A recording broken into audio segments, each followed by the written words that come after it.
Hi guys, we are making picadillo today, and do not make fun of me, but I did actually not know that I was going to be making this today, so I forgot to thaw the meat the night before. So I did put it in some hot water, but it was not enough, so I had to just kind of cook it till it thawed out. And although it looks a little funky, I promise you that it turns out great. I did season it while cooking it, and I seasoned it with garlic powder, peppercorn, and salt.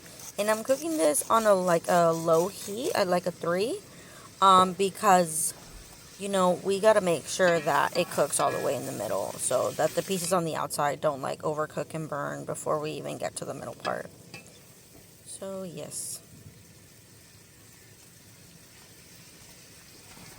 it looks kind of crazy, huh? Yeah, I recommend if you're gonna try this, don't forget to thaw out your beef. But even if you don't, it'll still work. And this has no added oil. I'm just using the beef fat really, and I'm making it in the cast iron skillet.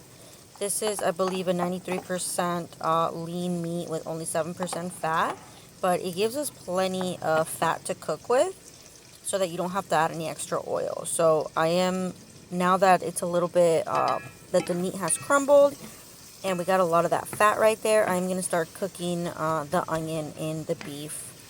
And I'm going to cook it, I think I cooked it for about 10 minutes because I want to make sure that all the beef is browned and cooked and that the onions are nice and softened. And I'm going to go in with a whole bag of corn. Yeah, and I do add the whole entire thing because that's kind of the beauty of this dish is, although it's only 1 pound of meat, all the veggies make for it to be able to feed multiple people. So for us, this was a meal for 5 people, and of course, it was accompanied by some rice that you'll see at the end. But yeah, so I cooked the corn for about 5 minutes, and now that it's nice and soft and blended in with the rest of the meat and the onions, I'm gonna go in with carrots and potatoes. So this is 2 yellow potatoes and 2 carrots that I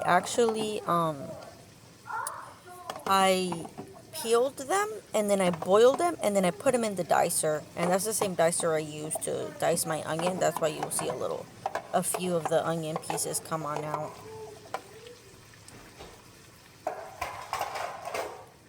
But now that I've piled on a bunch of veggies, I'm gonna go in with seasonings again. This is one of my favorite seasonings, you guys, and it is tomato bouillon seasoning. I only have about a tablespoon left in there, so I'm just going to add that whole thing. If you try this seasoning, I would actually go for like 2 or 3 more tablespoons.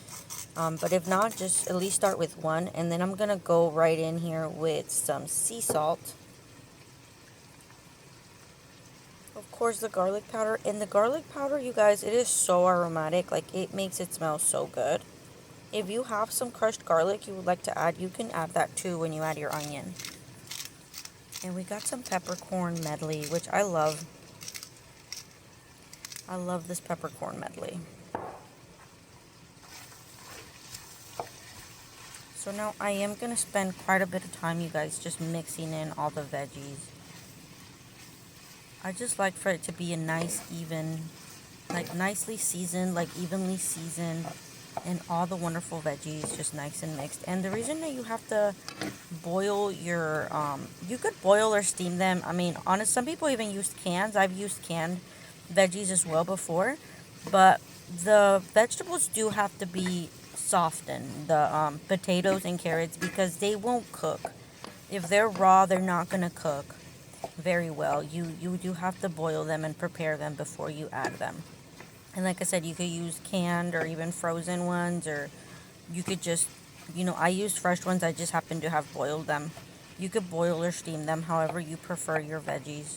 I think maybe if you wanted them roasted, you could even have some roasted ones that you just add there. But this is just what I had, and this was the easiest thing for me to do. And I like the tomato bouillon because it's like, my daughter doesn't really like tomatoes, but I love tomatoes, so this kind of gives that flavoring without being like super overpowering, because this dish traditionally adds, I believe, like either like a tomato sauce or like a pato sauce, which is just like a spicy tomato. And you can add that if you guys do like tomatoes. There's a lot of different variations for this dish. And here we are. This is the final product. And I am going to go ahead and serve it before I go to work. I'm just going to serve it with a little bit of rice.